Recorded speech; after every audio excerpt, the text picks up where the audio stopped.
Hola a todos, qué emoción tenerlos de vuelta, bienvenidos a Próxima Parada. Yo soy tu host, Alejandra Ramírez, y hoy tenemos otro episodio 10 de conversaciones desde Nueva Zelanda. Yo soy una nómada a la que le encanta enseñar por medio de mis experiencias de vida y mi conocimiento académico.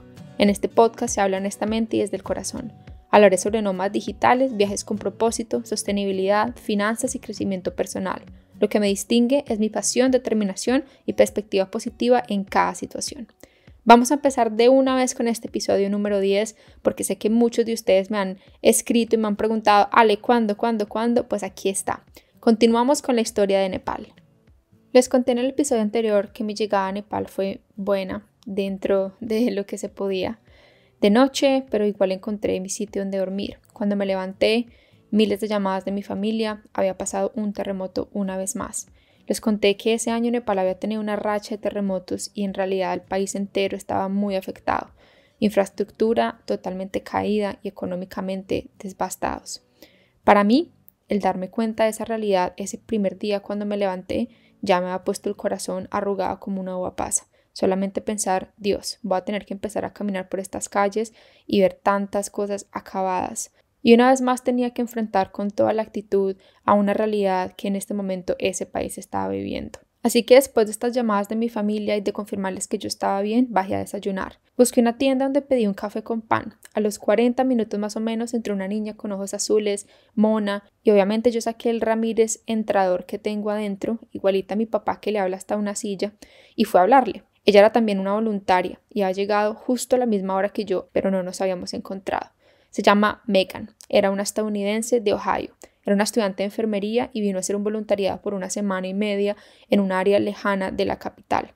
Tenía 21 añitos y era su primer voluntariado. Todo esto me empezó a recordar a muchísimas cosas de África y cuando conocí a Aleja y a los otros voluntarios. Y poco a poco me empecé a sentir un poco más tranquila y a darme cuenta que igual no iba a estar sola, que iba a haber muchos otros voluntarios en el mismo proceso que yo. Decidimos salir a caminar y conocer Katmandú. Nos recomendaron ir a una área que se llama Katmandú Durbar Square, que es el corazón de la capital, un sitio lleno de historia y cultura. Los templos y la mayoría de la infraestructura de este sitio fueron creadas más o menos en el siglo XVI al XVIII por la dinastía Maya. Lastimosamente, casi todo estaba en ruinas por el terremoto. La verdad que para mí fue impresionante ver tantas ruinas y la gente igual intentando sobrevivir, sacando sus mercaditos en las esquinas, intentando sobrevivir, ganar dinero de alguna forma. 8 hectáreas con 43 monumentos diferentes entre templos, casas y estatuas. Todo esto, la mayoría destrozados. Caminamos más o menos unos 40 minutos y llegamos a la entrada donde curiosamente nos cobraron 1,000 rupees por ser turistas, pero en realidad la entrada era libre para todos los locales. Esto es bastante común. Si tú no eres local y eres turista, significa que tienes dinero, así que tienes que pagar por absolutamente todo. Y la verdad a mí me parece muy bien, porque al final nosotros estamos en el país de ellos. No quedaba mucho que ver. Nos dieron un mapa con fotos del antes y el después. Iba tristeza a ver cómo quedó todo.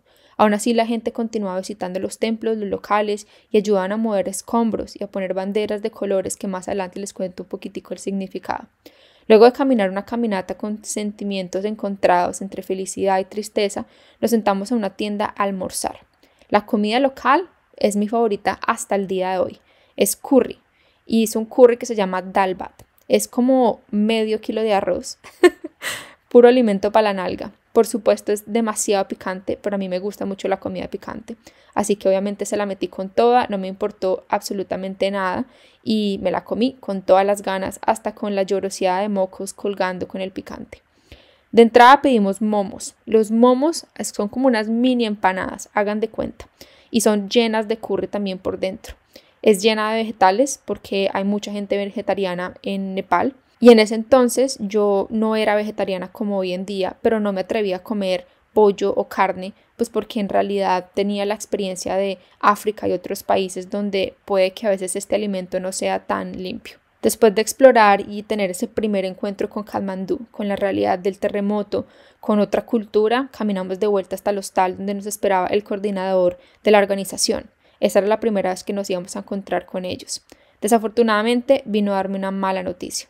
Mi voluntariado era en la frontera con India, a 5 horas en bus y a 1 hora en burro. El orfanato contaba con 300 niños, los cuales no eran huérfanos, pero sus familias estaban en India trabajando y volvían por ellos casi que al mes. Desafortunadamente, la frontera estaba teniendo problemas políticos con India y cerraron la entrada de gas y gasolina, al igual que comida y medicina. Nepal, al ser tan pequeño, no tiene la producción de la mayoría de estas cosas y casi todo viene de India o China. Ese conflicto interno entre ellos había empezado unos 2 meses antes de que yo llegara, y Pakistán por algún motivo también estaba en el medio ahí. Nadie sabía en realidad qué era lo que pasaba, pero las familias no tenían ni energía ni gas para cocinar, así que todo era hecho a leña. Aún no sabían en ese entonces cuándo se iba a acabar, y los más afectados obviamente eran los niños. La organización no me había informado antes de esta situación por miedo a que yo no quisiera ir, y también porque sabían que habían otras opciones de ayuda. La decisión estaba en mí, si quería ir o no. Yo decidí esperar al día de la inducción, que era el lunes, para hablar con la persona a cargo de este sitio y saber un poquito más a fondo de la situación, porque aparte de tener escasez de gasolina y gas, quería saber qué tan seguro era ir. Cuando el director se fue, decidimos ir a sacar plata del cajero porque yo no tenía nada de efectivo y necesitaba empezar a tener mis guardaditos en las maletas y pues otros sitios. Obviamente, como ejemplo de lo que me pasó en Kenia, tenía que asegurarme de tener varios guardaditos. Caminamos por una área turística que se llama Tamil. Es muy, muy popular en Katmandú. Hagan de cuenta un sitio donde ustedes encuentran todo lo que se puedan imaginar. Las marcas más populares de ropa, de hiking y de montañismo como North Face, Kathmandu, entre otras, hacen sus productos sobre todo en Nepal. Entonces todos esos productos que pueden valer muchísimo dinero en Estados Unidos o originales estaban obviamente a precios muy muy económicos, también fabricados bien, solo que eran precios locales. En Tamil se encontraba todo, lleno de tiendas con lo que ustedes se puedan imaginar. Joyas, vestidos, zapatos, medicina, restaurantes. No, eso era un paraíso de compras prácticamente. En esa misma caminada de la tarde, Megan y yo tuvimos muchas propuestas de matrimonio. Ninguna de ellas por un hombre, para sorpresa de ustedes. Solo mujeres que caminaban y nos agarraban el brazo y nos decían, «Cásate con mi hijo, por favor». Megan y yo solamente nos reíamos y nos quedamos sorprendidas de recibir este tipo de propuestas. Y ese era solamente el comienzo de esa diferencia cultural. Al atardecer de ese mismo día, mi primer día entero oficial en Katmandú, decidí bañarme y, oh sorpresa, no existía el agua caliente. Estábamos a 3 grados y no había poder humano que yo me bañara con agua fría. Ese sábado no fue día de baño. Ahí empieza una nueva etapa de Alejandra y sus viajes, que son los pañitos húmedos. Hasta el día de hoy los uso en la van, porque no siempre se tiene ducha tampoco. Después de mi baño de pañitos húmedos me encontré con Megan a eso de las 5 de la tarde y salimos a cenar. En la recepción nos encontramos con una niña que se llamaba Chloe. Yo no sabía que Chloe iba a tener un significado tan importante en mi viaje. Más adelante se darán cuenta. Ella es una australiana que también empezaba el lunes el voluntariado conmigo y con Megan. Chloe tenía 21 añitos también. Y apenas la conocí nos conectamos muchísimo porque era igual de pervertida y loca que yo. Teníamos el mismo sentido del humor, un poco irónico y seco. Chloe había llegado para hacer 8 semanas en total, que eran 2 meses. Iba a trabajar como profesora en una ciudad de un pueblo que se llamaba Pokhara. Yo ahí tenía pensado hacer mi voluntariado por casi también 2 meses, creo que eran 7 en total, pero me había dado otras 2 o 3 semanas libres para ir a escalar los Himalaya y subir a muchas montañas contando el Everest. Finalmente había llegado el domingo. Acuérdense que yo había llegado un viernes, así que ese primer fin de semana prácticamente sola, entre comillas, era para mí, para explorar y saber cómo me sentía en Nepal, cuánto tiempo me quería quedar. Me levanté a las 5 de la mañana, no solamente por el frío, sino también por el horario de diferencia. De alguna forma fue rico porque me pude quedar 1 hora más acostada en la cama mientras me atreví a bañarme con esa agua congelada. A las 6:30 me metí al baño y entre gritos y piel erizada me bañé lo necesario sin tocar ni mi pelo ni mi cara. Luego bajé a desayunar y cuando bajé me di cuenta que habían 3 voluntarias más. Una niña de Italia que se llamaba Valentina era otra estudiante de enfermería y venía por 2 semanas. Y habían 2 niñas más que eran de India, pero fueron criadas en Canadá. Ellas vivían en Singapur, así que era una mezcla bastante exótica. Eran 2 hermanas, una de 26 y la otra de 16 años. Y también habían venido por 2 semanas a hacer un voluntariado en uno de los orfanatos. Éramos 6 niñas en total, listas para empezar la inducción el lunes en la mañana. Todas de nacionalidades e idiomas diferentes, pero con un mismo propósito. A mí eso me parecía fascinante. Valentina, Megan y yo decidimos salir a explorar después del desayuno. Yo había leído en un libro que me había comprado sobre un templo hindú muy famoso que tenía que ir sí o sí. No sabía qué esperarme, pero ya les cuento todo lo que me sorprendió este sitio. Para llegar teníamos que coger 2 buses locales y unos 20 minutos caminando. Yo sin pensar les conté el plan y ellas lo dudaron un poco al principio, pero al final las convencí. Igual yo me sentía un poco más segura si íbamos las 3. Salimos y caminamos a coger el primer bus. Yo había leído que eran unos 15 rupees más o menos, y apenas paró la primera minivan pregunté y querían cobrarnos 50. Así que yo una vez dije, no, vale 15. Y sin pensarlo me dijo, ok, no importa, suban. Es increíble cómo intentan tomar ventaja, pero pues uno tiene que también aprender que ellos lo ven a uno como gente de dinero. Y por más de que nosotros fuéramos voluntarios y no tuviéramos todo el dinero, estábamos en el país de ellos. Eso significaba que aún así teníamos más dinero que muchos que ellos. El bus es igual a los matatus de África, donde pueden meter 15 a 20 personas en una van donde solamente caben 7. Hay gente en el techo colgada de la puerta. A nosotros nos tocó colgadas de la puerta en el primer trayecto y en el segundo nos tocaron sillas normales, pero obviamente súper montadas una encima de la otra. Igual todo esto hace parte de la experiencia. Yo siento que eso es lo rico. Esto también es aventura, adaptarse a todas las situaciones. Megan y Valentina no paraban de reírse. Yo me acuerdo que era como esas típicas risas donde uno está nervioso, como puede que moramos, pero no importa, igual vamos a ser felices. Así, exactamente así. Llegamos a la última parada, a un lugar espantoso, muy, pero muy pobre. No tenían ni siquiera calles, eran basureros por el lado derecho y por el lado izquierdo, puros perros callejeros y olía a puras heces fecales humanas y también de animal. Yo pregunté y nos dieron como unas indicaciones que eran más o menos unos 15-20 minutos derecho. La caminada fue un poquito miedosa, pero pues ya con la experiencia de Kenia yo hasta machete sabía dar. Así que el que se intentara meter conmigo yo creo que terminaba perdiendo. O bueno, eso era lo que yo pensaba en ese entonces, pero muy seguramente si algo hubiera pasado yo haría lo que hice en Kenia todas las veces de mis ataques, que es salir a correr. Finalmente llegamos a unos markets donde vendían todo tipo de rosarios budistas e hindú. Puras cosas artesanales hechos con semillas y flores, unas cuerdas de colores, muchísimas réplicas de budas y también vendían como polvos de colores que yo no entendía para qué eran. Los colores representaban muchísimas cosas como amor, felicidad, prosperidad, renacimiento, muerte, entre otras, y la mayoría de los vendedores intentaban explicarnos para qué eran cada uno de los colores dependiendo de la celebración. Y al final de los markets estaba la entrada del famoso templo de Pashupatinath. Este templo a mí me marcó la vida. Es uno de los templos hindúes más sagrados y es el más antiguo en Nepal. Está localizado justo en el borde del río Bagmati. En este templo se celebra cada año un festival hindú donde más de 700,000 personas van durante el mes. 700,000. El festival se llama Maha Shivaratri y muy seguramente no esté pronunciando todo muy bien, pero ustedes se dan la idea de los nombres. El festival se llama Maha Shivaratri y es un homenaje a la diosa hindú llamada Shiva, ya que ese día se casó con el dios Parvati. Los devotos pasan todo el día en ayunas y en la noche continúan la celebración con luces, cantos, meditación, yoga, ya que debe ser una ceremonia espiritual para ganar estabilidad de energía brindada por la diosa. Pero en este templo no solamente se celebraba esto, habían otras cosas que a mí me impresionaron, ya les voy a contar. Apenas llegamos a la entrada nos cobraron una vez más 1,000 rupees. En realidad 1,000 rupees no era absolutamente nada. Pero les confieso que por fuera no se veía muy bonito el sitio. Yo no le tenía mucha fe, tenía un poquito de miedo. Además que toda la gente que salía de allá tenía como una cara medio triste, como larga. También se escuchaban mujeres llorando y yo no entendía por qué. Aún así pagamos y empezamos a caminar. No sé, un par de metros llegó un señor, un joven de 25 años y se nos acercó y nos dijo que entráramos por la puerta de arriba primero. Y mientras nos explicaba por qué puerta teníamos que entrar, nos contó que si caminábamos hacia el borde, que era como el techo, y mirábamos hacia abajo, hacia donde estaba el río, ahí estaban todas las cremaciones. Nos empezó a señalar y nos dijo que ese templo es el templo de la cremación de todos los hindúes.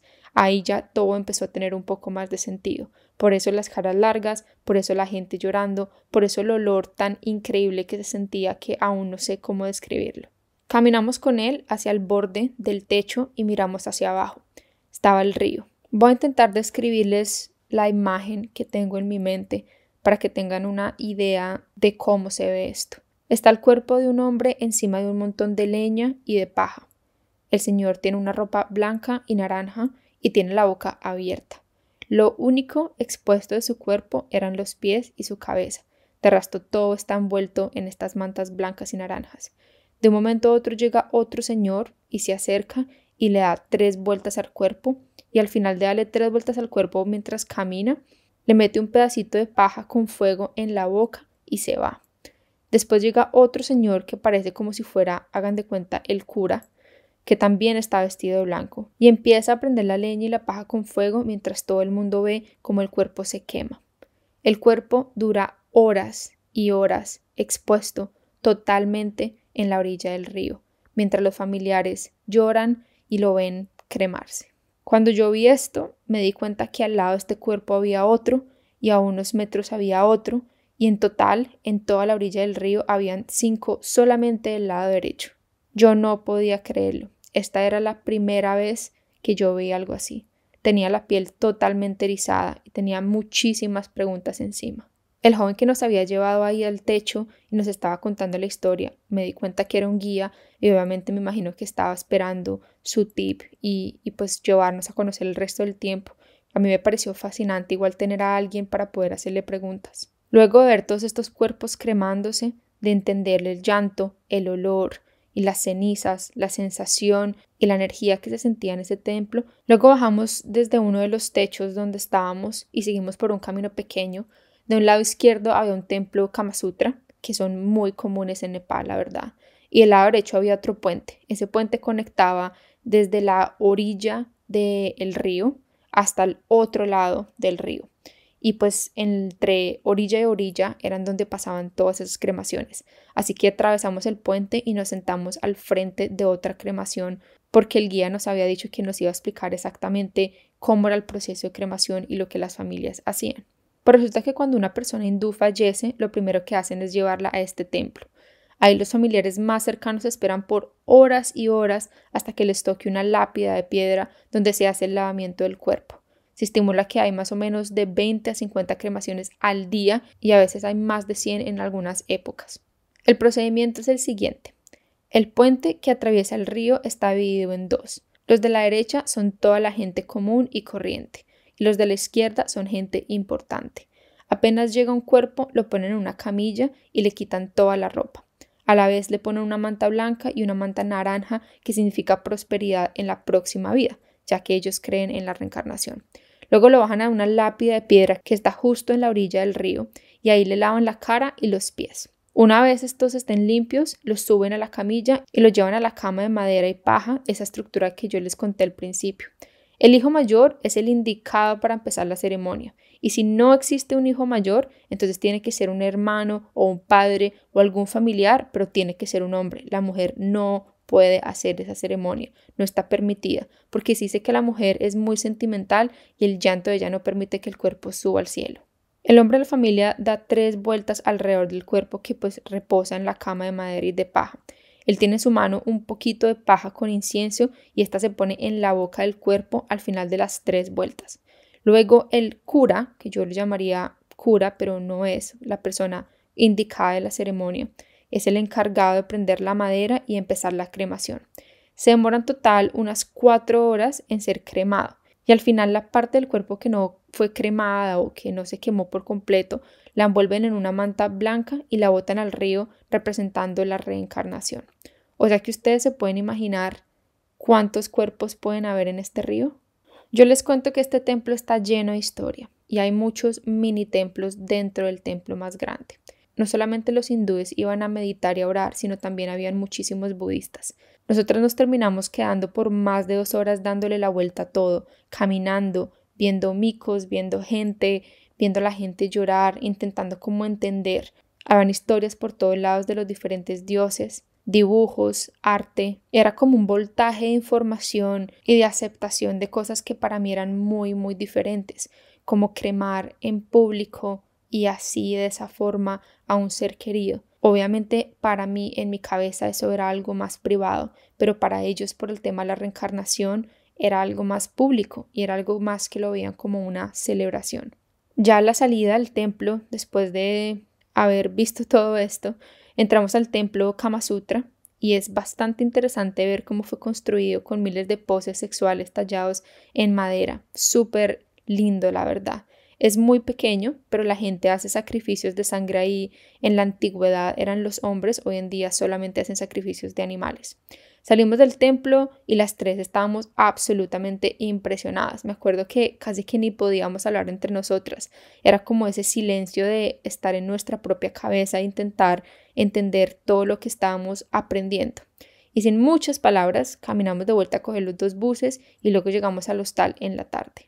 Bueno, y finalmente llegó el día lunes. Ese era el día de la inducción donde tenía que escoger para dónde me iba a hacer el voluntariado por el problema de la frontera. No saben la felicidad tan enorme que sentía. Mi corazón se quería salir de mi pecho porque ya no veía la hora de conocer gente y empezar a sentirme útil de alguna forma. Todos los voluntarios nos encontramos en una tienda a desayunar y ahí después llegó el coordinador que se llamaba Bijin. Era un señor muy amigable con un inglés muy bueno. Se presentó y nos habló de los programas y también nos explicó la situación de la frontera.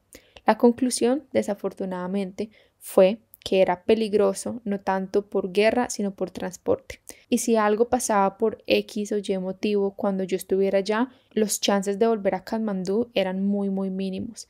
Me explicaban en ese entonces que las otras 3 ciudades donde yo podía hacer el voluntariado eran mejores y más seguras, así que yo decidí irme para Pokhara con Chloe, la australiana que les conté. Me dio muy buena vibra y pues por qué no tener también una amistad. Con ella me sentía como con Aleja, la mexicana que conocí en Kenia. Chloe iba a hacer un voluntariado como profesora en un colegio y yo había decidido ir a un orfanato a trabajar, pero al final nos dijeron que podíamos hacer las 2 labores juntas y pues hacer un mejor uso de nuestro tiempo. La organización igual le gustaba la idea porque las 2 íbamos a estar prácticamente por el mismo tiempo, entonces nos podían poner también en la misma casa para vivir juntas con algún local y trabajar en el colegio y en el orfanato juntas. Después de la inducción llegaron 2 profesores que nos venían a enseñar las clases básicas de nepalí. Empezamos con frases simples, luego los números, preguntas, respuestas, algunos verbos y vocabularios. Fueron 3 horas de clase de muchísima información. Aprendimos lo básico. Después de eso almorzamos y ya seguía nuestra tarde turística donde nos iban a explicar un poquitico ya de la cultura y lo que nosotros teníamos que entender para no faltar el respeto a la gente y para respetar la cultura de ellos lo más posible. La primera parada de nuestra tarde turística era un templo que ni siquiera me voy a arriesgar a pronunciarlo porque es imposible, pero está situado en el Valle de Katmandú. Es una montaña donde el nombre en sí significa árboles sublimes. Y resulta que hay muchísimos árboles, son más o menos como unas 360 o 380 escaleras que toca subir para llegar al templo. Y el templo está lleno de micos por todos lados, pero cuando les digo llenos no son 2 y 3, son cientos de micos por todos lados. Los micos son considerados sagrados, así que no se pueden tocar ni molestar ni nada, son animales sagrados. También está lleno de banderas de colores conectados a los árboles y tienen muchísimas estatuas de Budas y pinturas hechas por artistas en las paredes y en los pisos. Es increíblemente gigante este sitio y se siente una paz y una tranquilidad que yo digo, Dios, me encantaría volver a ese sitio, la verdad. En ese templo duramos unas 3 horas caminando y mientras nos explicaban un poquitico de la historia. El problema es que muchas de las historias las explicaban también en nepalí o están escritas en las paredes en nepalí, así que no podíamos entender todo.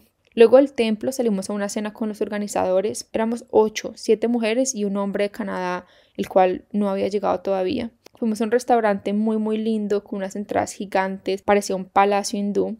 En la entrada nos pusieron un punto rojo en la frente a cada uno y nos dijeron Namaste.